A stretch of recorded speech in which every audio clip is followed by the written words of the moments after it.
Hello friends, welcome to Esanna Krupa ministry our channel. Praise lord. ప్రియమైన దేవుని బిడ్డారా, ఈరోజు దేవుని యొక్క వాగ్దానం పరిశుద్ధ గ్రంథంలోంచి చదువుకుందాం.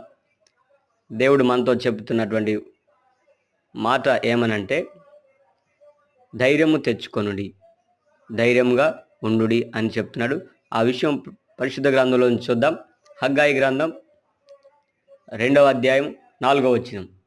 అయినను యెహోవా ఆజ్ఞ ఇచ్చినదేమనగా, జెరుబాబేలు ధైర్యము తెచ్చుకొమ్ము, ప్రధాన యాజకుడగు యెహోజాదాకు కుమారుడైన యెహోషువ ధైర్యం తెచ్చుకొమ్ము, దేశంలోనున్న సమస్త జనులారా ధైర్యం తెచ్చుకొని పని జరిగించుడి, నేను మీకు తోడుగా ఉన్నాను. ఇదే సైన్యులకు అధిపతియగు యెహోవా వాక్కు.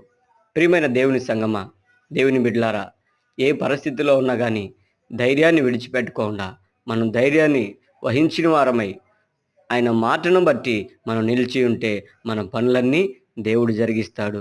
నువ్వు చేసే పని నీ వల్ల కాదు అని అనుకున్నావా, ఆ పని ఆగిపోద్ది, నువ్వు ఇంకా కృంగిపోతావు. అందుకొరకు దేవుడు చెప్పుచున్నబడిందే, ధైర్యం తెచ్చుకొని పని జరిగించు. పని నీ వల్ల అవ్వదు అని అనుకోవద్దు.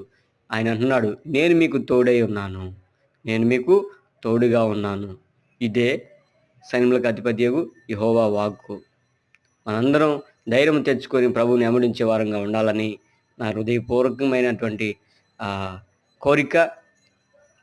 ఫ్రెండ్స్, ఈ యొక్క ఛానల్ని షేర్ చేయండి, సబ్స్క్రైబ్ చేయండి, లైక్ చేయండి, కామెంట్ చేయండి. దేవుడు మిమ్మల్ని మీ కుటుంబాలను దీవించి ఆశీర్వదించును గాక. ఆమెన్. ఆమెన్.